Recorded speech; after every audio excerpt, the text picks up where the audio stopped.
Welcome to the fastest cyber news briefing online. We're a highlight reel of all the top cyber news stories, all the biggest breaches, the hottest vulnerabilities. That's what we're going to talk about today. And you can subscribe to our threat intelligence news feed. We'll include all the email links. You can check that out on our website, SecurityMetrics.com.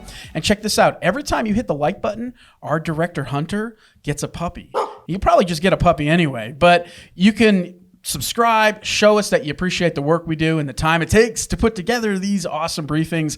We do have Jared here in the cockpit, and I gotta say, Jared is like the rookie sensation, hot, straight out of Draper. Yeah. What are you doing, man? How you been? I've been doing great. How are you doing today? Good. Rumor has it that you can do the Kessel run in under 12 parsecs. Tell us about yourself, your hobbies, what are you into, that kind of stuff. Yeah, I like camping, hiking, and I've been trying to get that Kessel time down. I'm trying to shave off time. That's right. So Jared's going to help us out today with color commentary. I'm, of course, Heff, and our top stories include the crazy phishing. It's on the rise. We got the latest phishes to help you augment your security awareness training. We're going to show you examples. Twitter is leaking some APIs. That's not good. Got some new Windows malware we got to talk about. Intel, AMD, they've got problems. The patching industry finally getting called out. And Apple Store has malware? What? All that and more on today's Cyber News.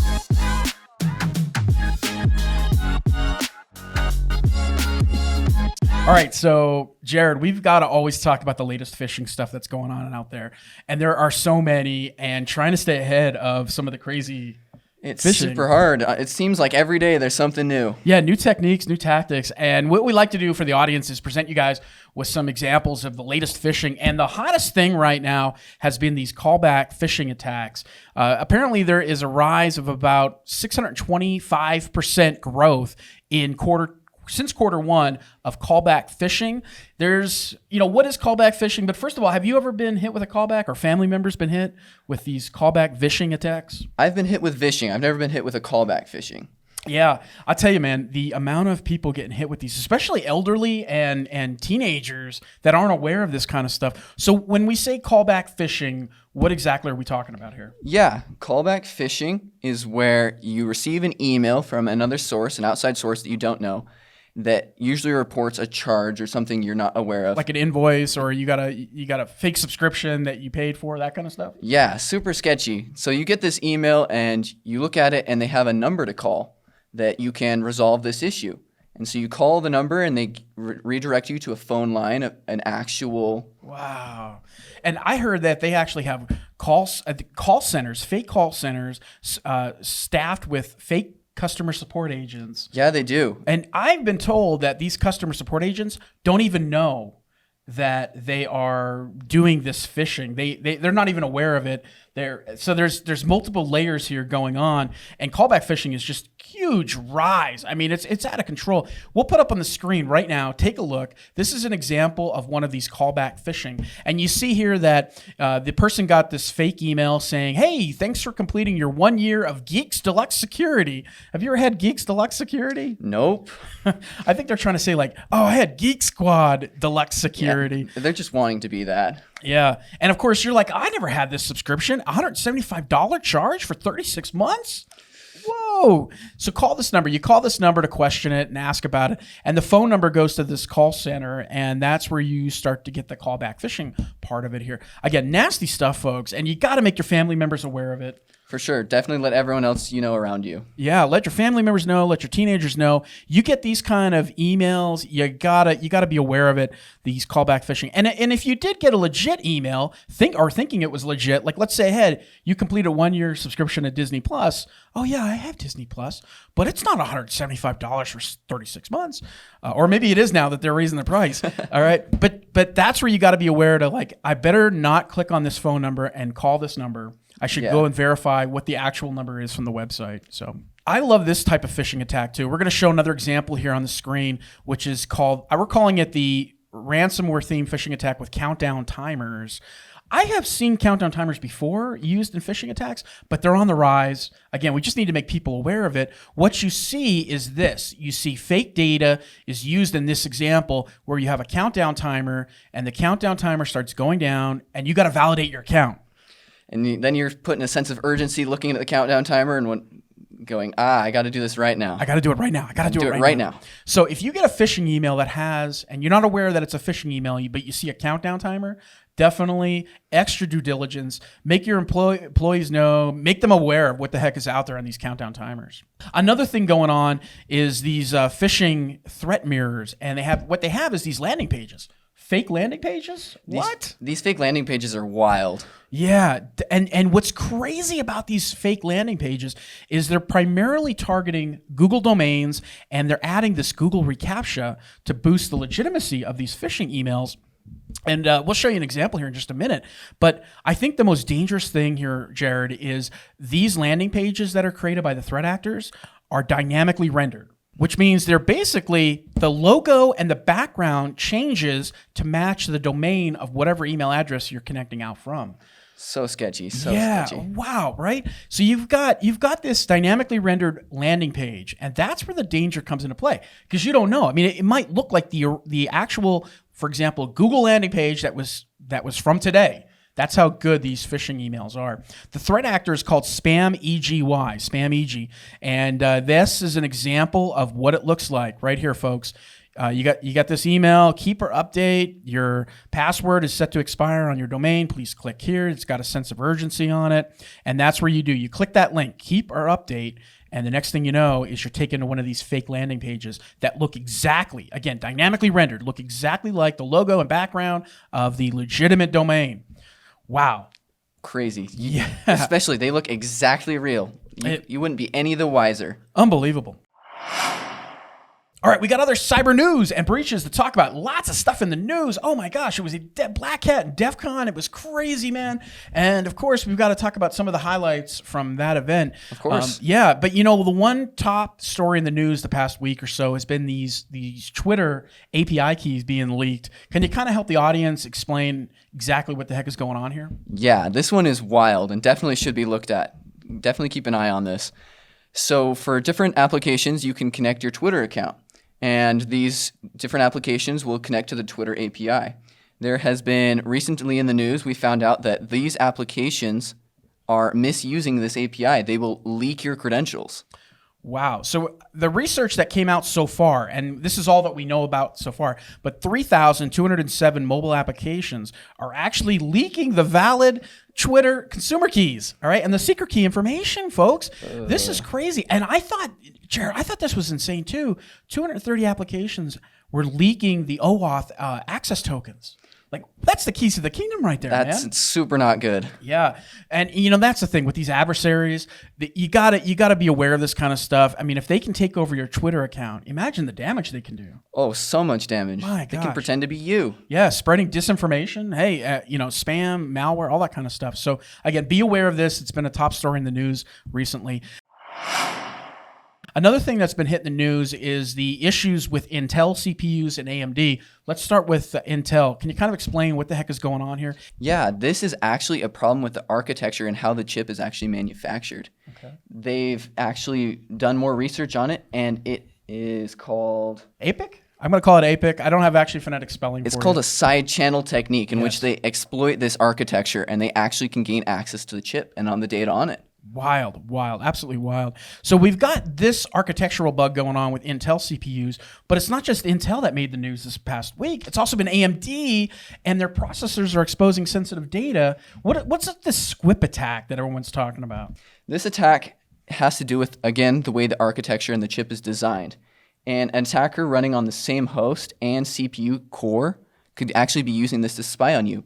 It has to do with the schedulers on the different chips themselves. Yeah, and that's the danger in these superscalar processors, folks. What you have is Intel, for example, they have a single scheduler versus things like Mac and things like AMD, where they have these split schedulers. You have different queues for different instructions, different executions on each unit.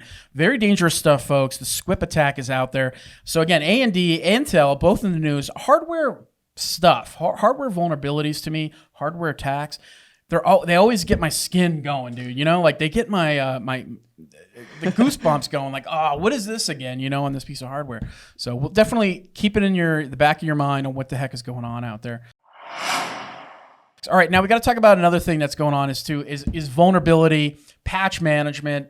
I love that this came out in the news, man. It was about Trend Micro. They started calling out vendors that said, hey, man, your disclosure system for your vulnerability sucks. And it's a problem in our industry. It definitely is a problem in the industry, and it seems like it's growing bigger and bigger each day. The consistency in the security patches is what the issue is that Trend Micro has. They're faulty. A lot of these patches that we get are faulty. The communication from these vendors is bloody awful, man. Yeah. And we've got this just trend, all right? Literally a trend of bad, faulty patches, bad communication. The industry itself needs to do more of this kind of stuff, dude. They need to be out there calling out these vendors that suck at releasing patches. That's why I'm super glad for this article. It's finally time that they get a little called out, call to action. You know what's crazy, man? When you talk about patch management, and this is always a challenge for anybody out there, but I mean, like April of 2022, there was a day where, Jared, there was like 356 patches that came out in one day. And if your patch management stuff is not automated, that is like tough, man, to try to, and then you complicate things by not even being aware of it. Yeah. It's the bad communication from the vendor. And then on top of all that, once you get the patch, it's faulty. It's like you can't win, man. All right, so that story's going on out there right now, and I'm glad they highlighted it. Another thing that caught my attention, man, was the researchers that found over 9,000 VNC servers exposed online without a password. Oh, man. So not good. No. So not good. Man, and it's not just VNC, but RDP and SSH, vulnerabilities. We actually have a screenshot here from the dark web. This is an advertisement from a threat actor. And what you see here is a dark web actor saying, hey, I'm buying access to RDP. I'm buying access to VNC. What is VNC, by the way? Can you explain that? Yeah, VNC is virtual network computing, which uses a remote frame buffer protocol to remotely control another computer, which is super sketchy that these are being sold on the internet. Yeah.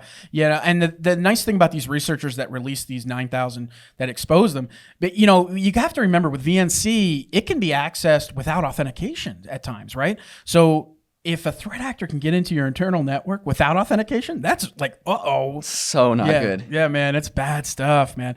So you got to properly secure that stuff. That's the lesson learned here. And it doesn't matter if it was negligence, an error, or a decision taken by the business. There is no excuses here, folks. VNC's got to be locked down. But the trend is amazing. I thought this was cool, Jared. You see a poster here on the screen, and the researchers said that they found over 1,500 exposed VNC servers just in China alone. China was number one on the list. And it just keeps growing. Looking at that graph, man, there are so many out there. Which is hence why the dark web advertisement is, hey, I'm trying to buy Chinese access because that's what's out there right now. So crazy stuff. Another one that you were talking about this, the Slack stuff, man. The Slack resetting passwords. Can you kind of give us a brief overview of what happened here? Yeah, this one really gets me. So Slack has been resetting passwords about 0.5% of its users due to the unexposed salted password hashes. What? That's so not good.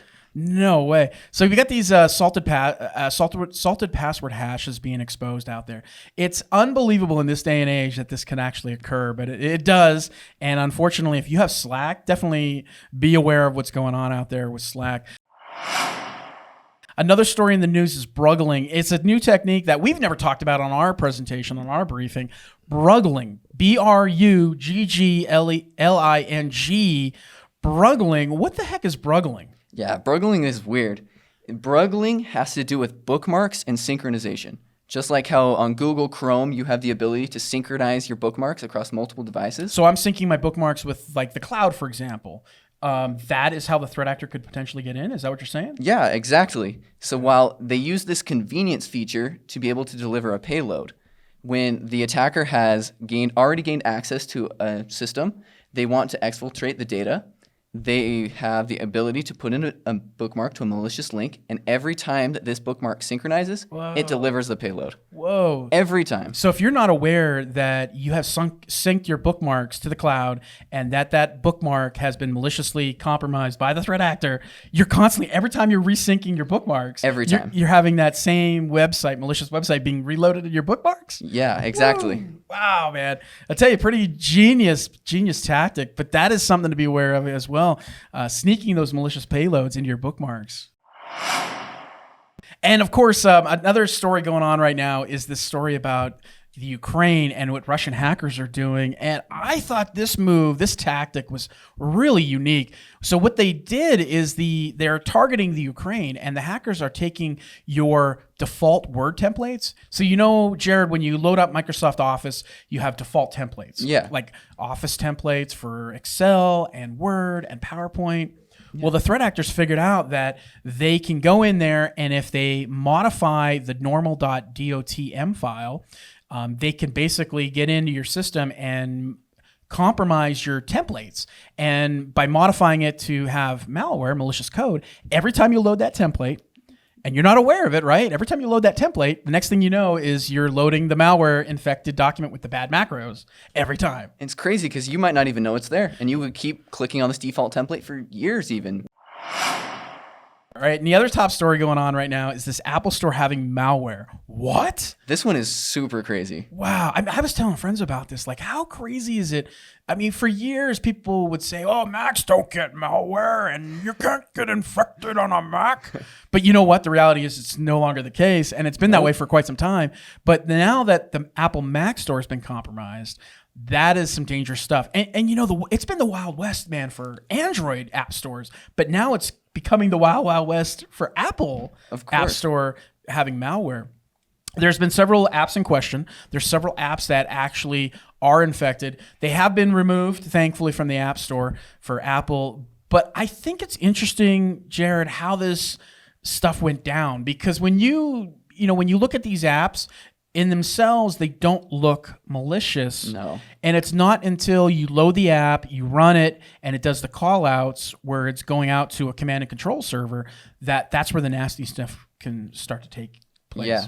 So initially on the App Store, they don't appear to be fraudulent, and you won't even know, and none the wiser. But as soon as you start running the app, they start running out to those callbacks, and your information is being leaked. It's wild. So most of these apps, and we'll put up the list right now on the screen for you, the apps are PDF apps. So PDF reader, PDF editor, screen recorder type apps.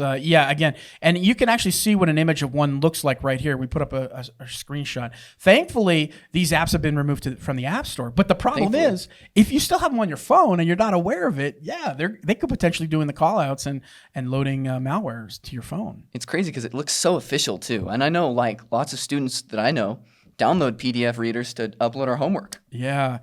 So again, keep aware of this, folks. Just because you have a Mac, you have an Apple, doesn't mean you're out of the running to get attacked. No. All right.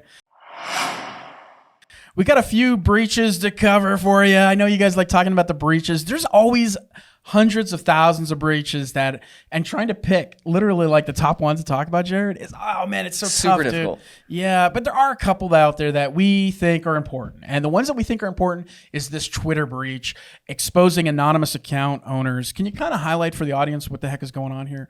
Now, this one is super crazy. This is a Twitter vulnerability in which it allows someone to determine during a login whether a particular phone number or email address was tied to an existing Twitter account, which reveals the account owners. Yeah. So we're talking 5.4 million people, man, and that is some nasty stuff. I found it interesting that this vulnerability existed for a very long time. We're talking almost a year potentially, and the compromise was identified back last year, and we're just now hearing about it. So again, it's one of those things where it really bothers you when the vulnerability existed and no one's talked about it, no one's done anything about it, and we're just now hearing. But yeah, something to be aware of, folks out there. Change your Twitter password if you've not already done so. 7-Eleven also in the news. We're talking about the stores in Denmark, however, not the ones here in the United States. A hacker attack, a lot of outlets, a lot of their stores being closed. This is the kind of stuff, man. This is what we do great here at SecurityMetrics. Yeah, we do. Protecting cash registers, protecting payment systems.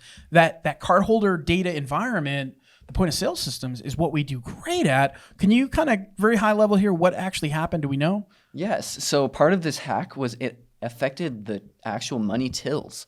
And so because this hack was affecting those, all of these stores had to be shut down. 175 stores, yeah.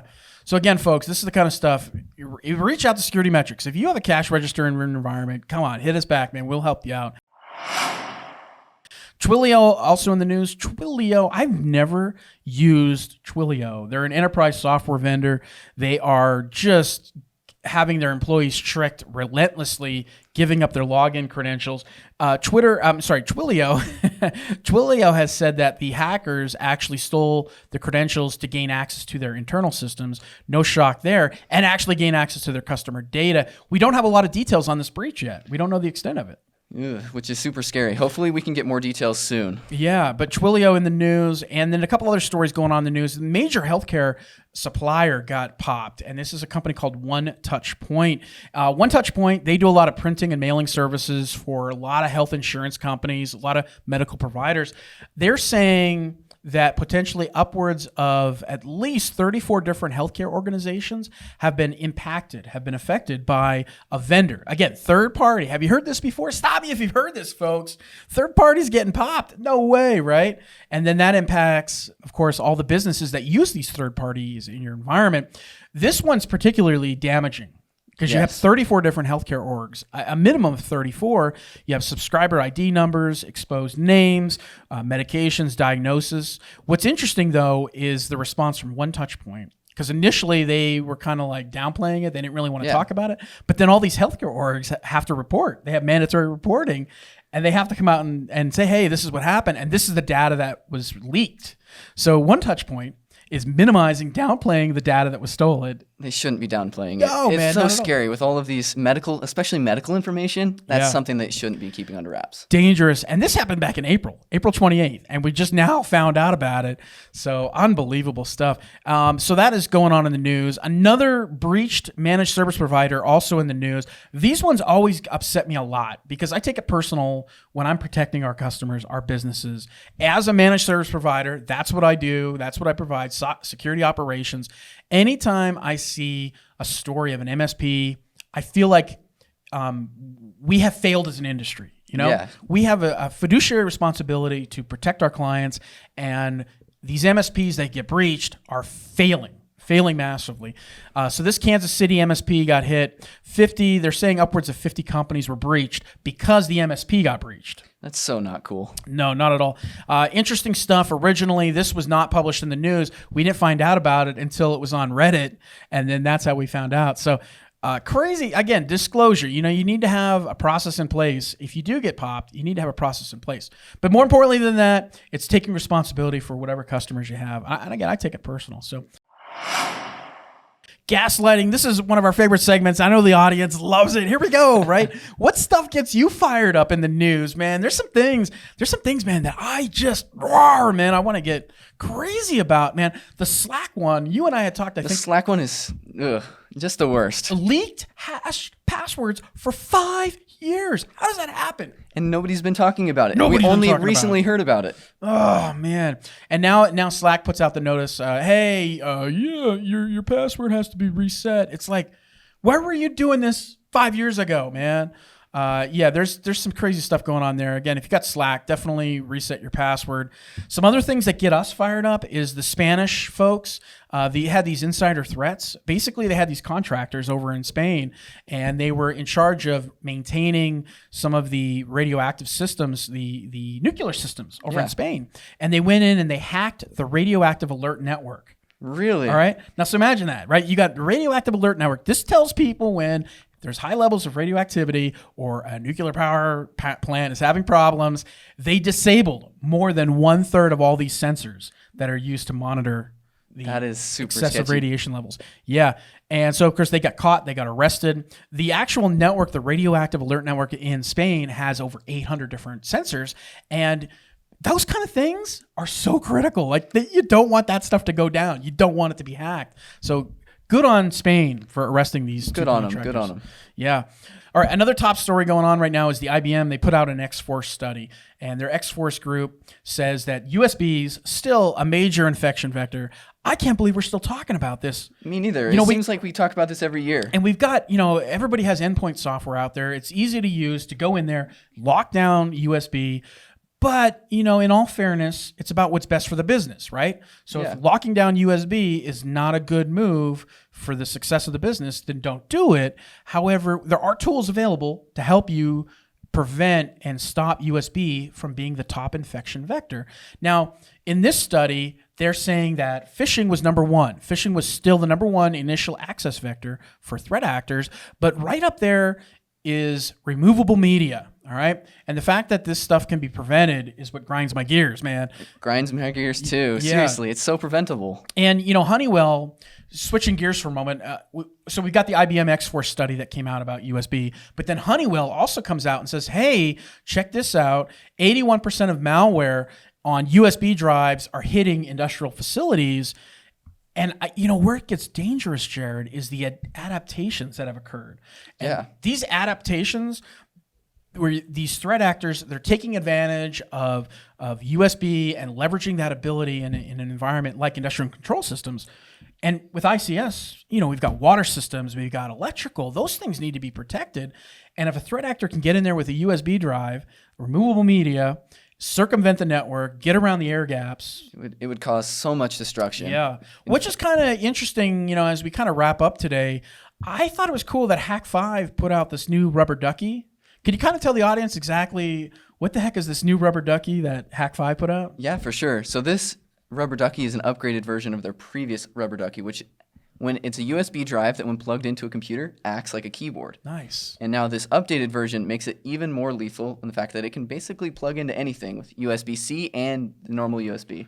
Wow. I thought it was interesting, man. If you wanted to do some serious damage, you could. I mean, you take off the Hack5 logo. We'll put a screenshot up here on the screen for you what a rubber ducky is. But it's one of those tools that we use in the community for pen testing, for legitimate purposes.